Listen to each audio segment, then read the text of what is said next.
Welcome to another episode of the Reboot Chronicles, a no-holds-barred forum with global leaders, authors, entrepreneurs, and CEOs about how organizations stay focused on growth and innovation in unprecedented times. I'm your host, Dean DeBiase, coming to you live from Reviv's North American headquarters in Chicago, and we would like to thank you for joining us from around the globe today. I'd like to welcome Matt Renner to the program today. He's a tech industry veteran and president of Microsoft Enterprise Group, who leads the $13 billion division with an organization of over 2,000 people, servicing thousands of clients, including, you guessed it, the world's largest brands. So today we thought we'd cover the remote enterprise, how it's changed just dramatically over the last few months in 2020, and talk about the future of work and commerce and everything that some of you are struggling with out there, both in business as well as personally. So Matt, it's good to see you. Thank you, sir. Great to see you, Dean. I appreciate the opportunity to spend some time. Yeah, we just moved our studio here back to Chicago, and we're just barely got hooked up this morning. So you're the first host. Is that good-looking basement there? What are those those Super Bowl footballs back there? No, unfortunately, I've earned none of that on the gridiron. Those are more from, I'm a big Texas Longhorn grad and fan, and largely milestones along the way, signed ball, stuff like that. But this is the basement. Everything that's mine gets relegated to the basement here out in the western suburbs. My wife, all the nice stuff goes upstairs. So this is my collection. Yeah, BTTB, banished to the basement. Those of you who live in Phoenix, you have no idea what that means. So let's talk about your journey. I know you well from a lot of the ecosystems that you've lived in, both Oracle and Microsoft. You've been, how long have you been at Microsoft now? A year. We're coming up on a year here in July. So about 11 months, give or take, nice. But almost a year. Yeah, you're making a great impact. So maybe just kind of start out, maybe just kind of fill the audience in on, your role and scope and size and the things that you're kind of dealing with now. What are your focus areas at Microsoft would be great. Sure. So I'm responsible for the enterprise commercial here in the U.S. It's about the top 2,200 accounts for most industries that are not regulated. So by Microsoft definition, that goes into retail, manufacturing, energy, travel and transportation, professional services. Most commercial industries fall under my responsibility, and it's the top 2,200 accounts for all products. So that's basically the Microsoft infrastructure for B2B in that size of customer, and have a couple thousand folks that help me out to service our customers in that space. So that's probably the best way I can describe the responsibility. Yeah, maybe a good place to start out with you guys. You've been pretty active in helping companies pivot, your clients. We'll talk about your group later, but kind of pivoting to work from home, how to deal with COVID situations, both in customer facing versus B2B types of different types of companies. So how has it kind of impacted how you're working with servicing customers now? I think it's been an incredible impact for both sides. Right, the combination early on in frankly the pandemic, and as we got into COVID, it was an incredible volume of customers that needed help to set up a new infrastructure. Meaning they've typically been largely on premise or folks that were in their facilities to go to a remote work environment. And Microsoft Teams is a significant product for us. I think we're up to about 75 million daily users of the product that are actually utilizing that to talk with customers and amongst their individual companies. So enabling customers to work remotely and make that shift was a big part of the early days of where we came through. Microsoft Surface, from a hardware perspective, also a massive surge in requirements there relative to folks that need remote work connection. So it's been a huge shift, and I think the actual making those connections and setting that all up was one phase of it. I think now we're settling in a little bit as to how that's going to progress, meaning customers set it all up. Now they're asking questions like, is it secure? Meaning, is the security strategy that we've chosen going to still apply? Because this is a very different setup that we've had in the past, right. As well as how are we going to amplify how this helps and impacts our business. So I think that's an entire other phase to the conversation. But we definitely have seen a huge surge in enabling at least the new setup and then helping customers connect with their customers. Yeah, we had the CEO of Logitech on a couple of weeks ago, and just massive amounts of equipment sent out to, homes of just about every employee. It used to just be executives. Now it's everyone. Right. So teams up to 75 million users. That's up from what, like low double digits? You're talking about a fraction over. And again, our projections are we're at about 4 times the forecast we had for this point in this year. Once we turn the corner on January. Wow. So it's a classic example of Microsoft itself is down a path of digital transformation and running our business. And one of our largest customers for Azure is Teams. And so the reality of being on Azure allowed us to scale at unprecedented speed for us. On top of the fact that, our business practices and our engineering, you talk about the speed that features and requests are coming with that many users and that many customers on the product. The velocity has been unprecedented for us. And it's been amazing to watch as a new Microsoft employee, tech veteran, but Microsoft new, how that's come to be. And a lot of it has to do with the work that went in the last few years of digital transformation to put us in that position. So it's been fun to watch, but it's been powering for our customers. So it's been tough. Yeah, take that Zoom. So we upload this podcast, through Skype, which you also own. How does Skype and, without getting too geeky here, Skype and Meet, it seems like it'd be on the same platform at some point, no? Yeah, and that's a progress. We have a fair number of customers that have migrated versions of Skype, right, and Skype for Business and moved on relative to Teams. There's no question we've changed out a fair number of folks and continue to target that. But we still support Skype, obviously, as a major acquisition for us years back and a product, right? There's still a bunch of users that are being supported from that perspective, and it's this conversation right here. But there's no question that we continue to work on migrating and making it, frankly, palatable and appealing to do that. So I think that's what you'll see in the future as we move forward. So so that's one platform. Cloud, where are you in cloudwise? Are you number 1, 2, 3? I know you're one of those. So it depends who you ask. I will say we're the fastest growing of the big 3, and we kind of categorize our big competitors as the known entities of AWS and GCP absolutely the fastest growing of the 3. It's a huge part of our business. It's a bet that was made over 9 years ago. That was an early Ballmer bet. That actually was a good one.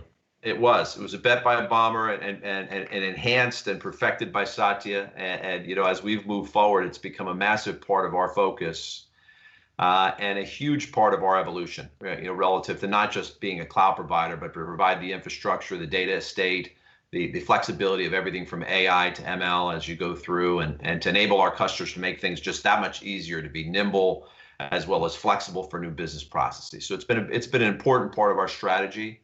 We're continuing to focus on it. I mean, it's definitely a big part of our growth strategy with the customers. So it's important to us.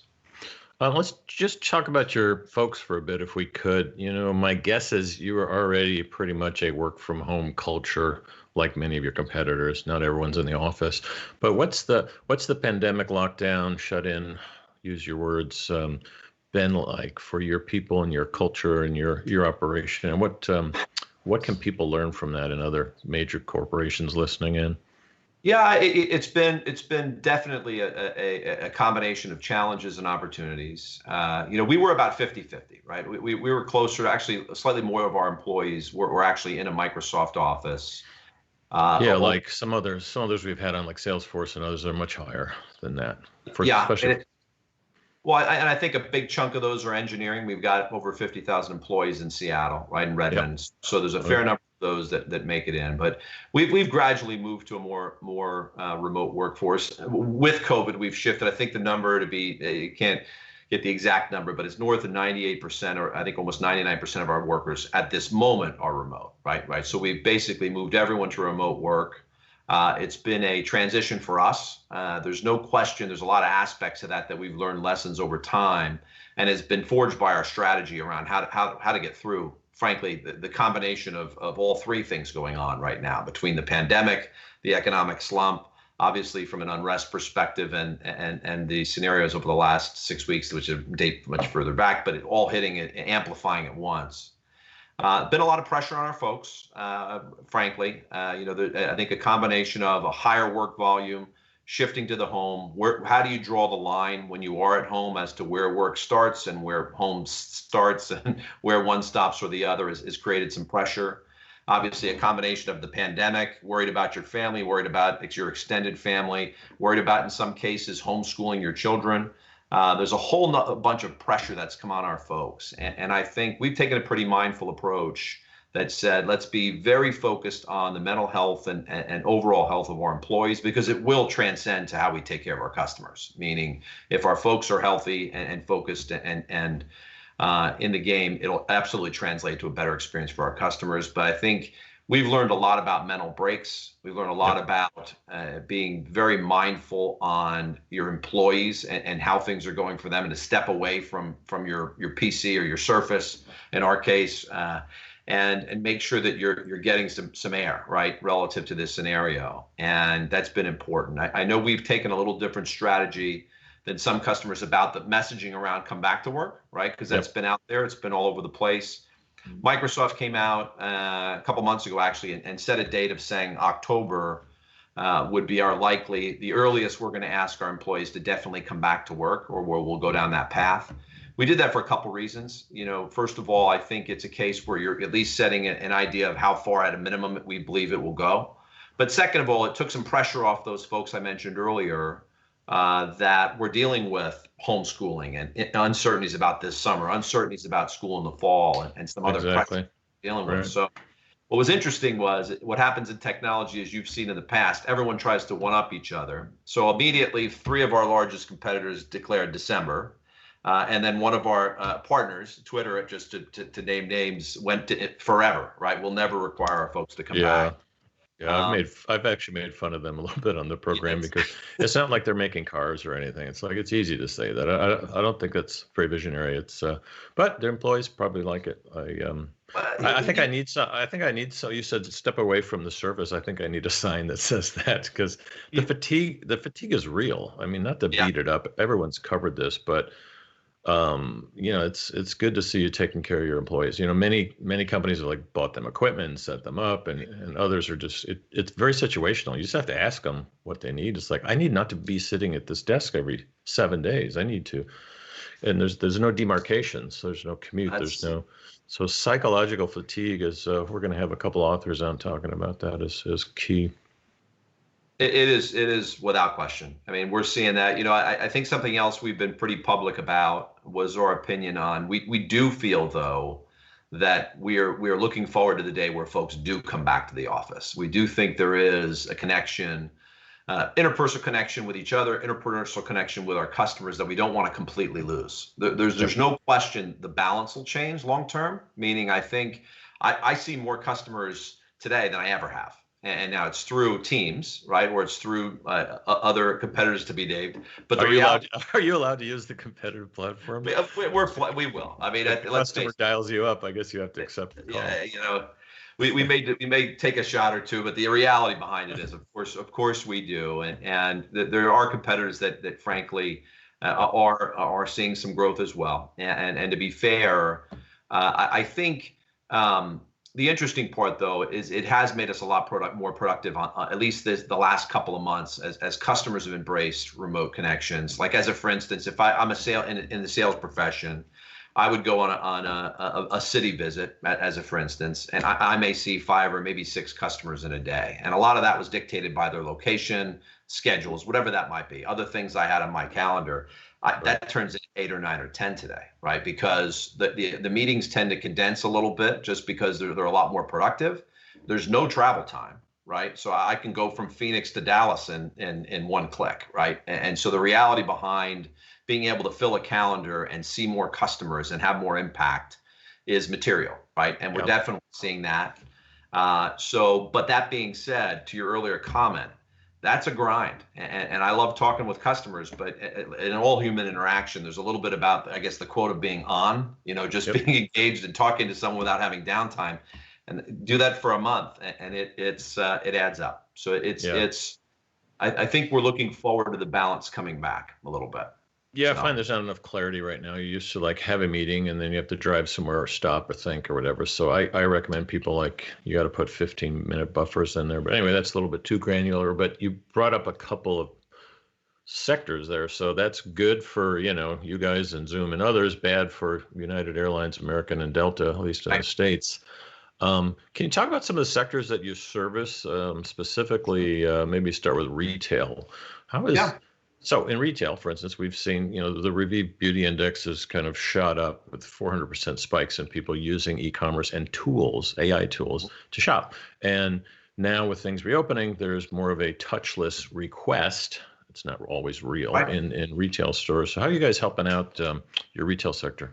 So, it's interesting. Retail, depending on the sector and subsector, right? I mean, big box and, some of the grocery, right? I mean, have seen huge spikes in volume and some of the changes, but they have issues. I mean, there's no questions, new capabilities that they're looking for, such as curbside delivery or touchless experience, as you mentioned there, as well as a huge spike in online presence, are all new for them.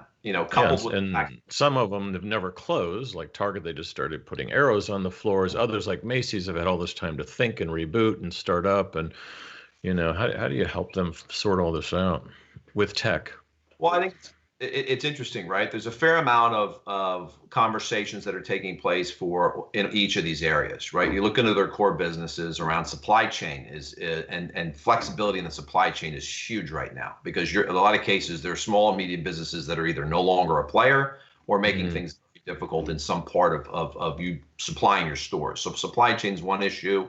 We're working with them to modernize those applications. When you talk about inside of a store, and you're talking about distancing, some of that has to do with, frankly, smart building technologies, proximity, and some of the other scenarios that are out there. We're seeing a big spike in, frankly, some of our no-code, low-code offerings, Power Apps for us personally. For customers, so Power Apps is effectively a low-code, no-code development tool. And it really is a very high-speed, very scalable product that we're seeing a tremendous amount of traction in. That is helping customers bring products to bear very quickly. So for instance, inside of a retailer, when you start talking about working with grocers, they're looking to utilize multiple products from us. Microsoft Teams was one example, but how do you become more efficient internally to handle new delivery techniques or tracking a customer through online, whatever that might be? Right. All of it comes back to typically having to create an app or having to create a process that's very nimble. And in a lot of cases, you're dealing with some fairly old systems that they have. And they're in different points in the digital transformation. In a lot of cases, they're not in a nimble or flexible environment. And they need something to pop in. And Power Apps are a great example of that. We've seen that product quadruple in I'll just give you our forecast in the US. We've had a lot of traction because it's easy to use.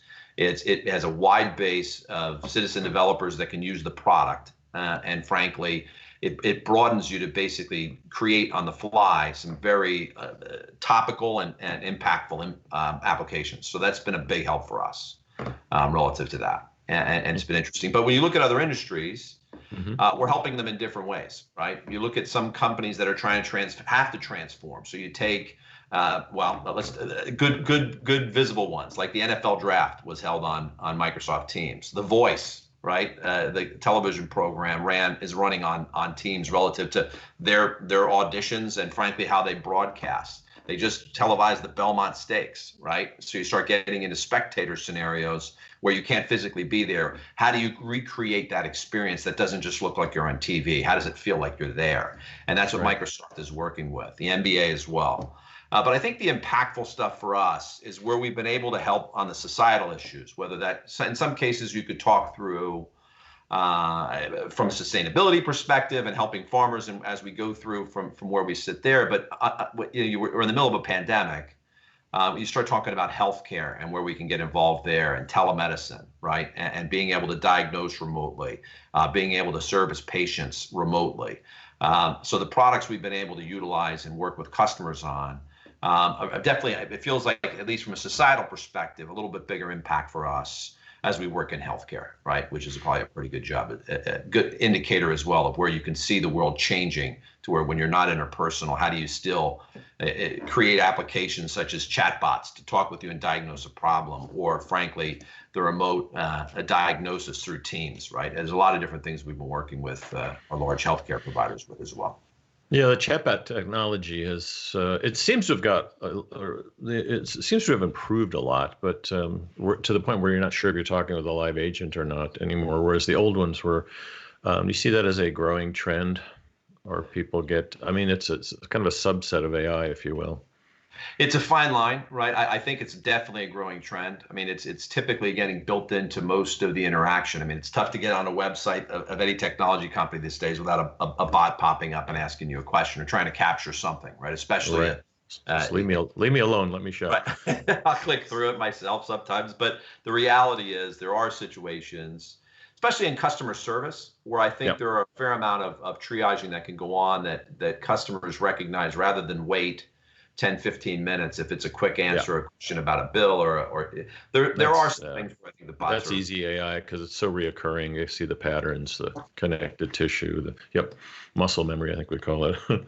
yeah, a lot of productivity gains for sure. We talk a lot in the program about growth, innovation, governance around that, like how you grow companies. A lot of CEOs and presidents struggle with that. How does your team or your top team anyway kind of work with Microsoft innovation, product teams, R&D? How do you kind of help them innovate better and faster? And you've got some pretty tough competitors, by the way, very well funded, I might add. Yeah. Listen, and they're not without aggressive strategies, right? No, they're not. And good companies. Even the slow ones are a little aggressive. Yeah, I mean, what I like about Microsoft, and I'll give you a comparison. So my history, I've spent time with a couple of the larger software providers and great companies. But the reality with Microsoft is we've taken a pretty programmatic approach to invest with our customers up front, meaning rather than have it tit for tat relative to investment, we will typically invest and bet on the come a little bit to try to innovate. And the more innovative the project, the more we will tend to invest. It's very exciting for us to hit those. You got the McKinsey Horizon model if you've seen it in the past, but those Horizon 3 customers that want to shift their business model or pivot, right? Whether it's a retailer that wants to get into healthcare, which is a good example of that, or it's a comms media company that's trying to compete on scene to screen of bringing their content to the consumer much faster than the old way that it was put together. That type of stuff gets us very excited. So we'll invest with kind of some of our of technology. We'll invest with consultants and architects. We'll typically do our part. We ask for the customer to invest, of course. It's not a one-way scenario. But I think what's interesting with Microsoft is we're very open to that. And I think there is a continuum. I was excited about that when I got here and frankly researched making the move. Was Microsoft has shifted over the last decade almost completely to a very customer-centric approach. Yeah, and co-creation, we call that at Kellogg, and partnering with startups and other organizations, but in your case, customers. It's customers, right? And by the way, we have a massive partner community that is very important to us. It's a very important to our success. I have 4 times the feet on the street that are outside of Microsoft that I have of my disposal, right? So the reality of that's a good way to look at it. Yeah. Yeah, and look, they're partners. I mean, Microsoft is I would also say of the 3 companies I've been with, Microsoft has probably the best heart when it comes to partnering as well. I think we are looking for a win-win. I'm amazed every day, and it's not hard to spot them. Even some of our staunchest competitors in certain areas, we will partner if it makes sense in others. We don't write off competitors because we compete in one area, because Microsoft probably has the broadest footprint in the industry when you talk about really end-to-end everything we do. Yeah, we talked about that on the first time we taped this program was 10 years ago with Martin Sorrell, and his big buzzword back then was frenemies that everyone picked up on. And it's real. I mean, so 4 times, that means you almost have 10,000 people out there singing your praises. Yeah, and that's probably plus your own. Yeah. It's probably low. I mean, the reality is it's even bigger. When you really take into the families of the SIs, right, are going to help us, frankly, share in enabling system integrators. Yep, SI system integrators or ISVs, independent software providers that are partners that help us either contribute to or round out solutions with us. It's a combination of all 3 that, and a lot of times, end up in a solution. And Microsoft is a very good, very mindful, large organization of partner. Frankly, partner support, we call OCP, or One Commercial Partner here in the US, that wake up every morning just trying to make those connections, just trying to make sure that we're proactively helping each other I sponsor a fair number of them myself here in the U.S. So it's been interesting. What about any couple of tech trends that you like more than others? What are you seeing? I think there's no question that we see a tremendous amount of focus on data right now. And I use the term data. I mean, that's a broad term, but the reality behind AI and ML and getting into the scenario, and when you look at all this connectivity that's being created by necessity or in the past, whether that's a lot more a digitized e-commerce platform or a supply chain or frankly interaction of collaboration on Zoom and obviously from my perspective teams and any other scenario that you're looking at, right. A lot more data, and the data estate is growing at a pace that is unprecedented, meaning in some cases quadrupling, over the next 10 years versus where it's been in the past. Why that's important is we're continuing to see companies double down on trying to figure out how to just keep up relative to the competitive environment and landscape and their ability to be nimble and figure out what's going on with their customers, their suppliers, how do they optimize. So I would tell you the trend, if it makes sense, it's an old trend, but it's a new trend, is data, right? You're seeing a huge push on the data side. Tremendous push, when we look into, frankly, customers trying to optimize their infrastructure, meaning this cloud scenario is becoming a massive push. And what that is just modernizing their technology, right? Getting to a digital spot where you're flexible, you can scale, you're secure, all very important parts. And so when we look at what's hot, data's hot, security is hot, cloud is hot. I mean, they're all very mindful places that customers are going to for one reason or another. But at the very end of the day, it's to use technology to be better, faster, cheaper, right? Yep. And I think those all come together. Matt, we want to thank you for being on the program. How about some parting words for some of the big enterprise leaders out there that are listening in or going to be listening into the podcast here over the next few months on what they should be thinking about in terms of their strategy and growth? I think I go back to that comment, which is things are moving at an unbelievable pace, meaning the acceleration that COVID and all of the scenarios we're dealing with right now has applied to all companies at this point is significant. And I think it's really exposed where customers are. And some customers, even in some of the toughest industries you just mentioned earlier, you get into travel and transportation. In the energy industry, this is the first time we've ever seen pressure, not only from a price perspective, but a demand perspective, right? You're talking about not just decade, but century type scenarios that are occurring. Even in those hardest hit industries, what we're seeing is customers are taking a step back and in some cases going one of three ways. In some cases, they're battening down the hatches and not making moves to see what happens next. In more cases, we're seeing a couple of things happen. One is we're seeing a fair amount invest in accelerating their path to get to a more optimized and efficient technology stack, which means you're moving to the cloud faster. And other folks are using this as an opportunity to just retool, right? We can focus on technology right now because the volumes are down. And do we go down to build the next generation of this company out there? So what I'd say is, if you're any company, any industry, I would say taking a mindful approach to take advantage of this, whether it's to accelerate and optimize or it's to reinvent. I think it's a true opportunity right now, regardless of what your natural feelings may be towards, in some cases, economic impact. I do think it's an opportunity to move forward. So that's probably the best thing I could leave you with relative to what we're seeing. I do think it's a tremendous time for technology. Microsoft, just as a shameless plug, we're looking to take care of our customers first, and they continue to reach out and we continue to respond. But we're not perfect, right? So we're always looking for input on ways we can help and partner. So, again, I think that's our tagline, loosely stated, is basically to enable every person on the planet to achieve more through technology. And the reality is that's our mission statement of what we're trying to accomplish. So we'll continue to do that and continue to look to partner with our customers. So, Dean, I really do appreciate the opportunity to spend some time with you and to participate. This has been great. You're welcome. Thanks for joining us, Matt. Listen to Matt Renner, the president of Microsoft Enterprise Group, focused on the U.S., and more to come. Good to see you. So, take care of yourself. Thank you, sir. Appreciate it.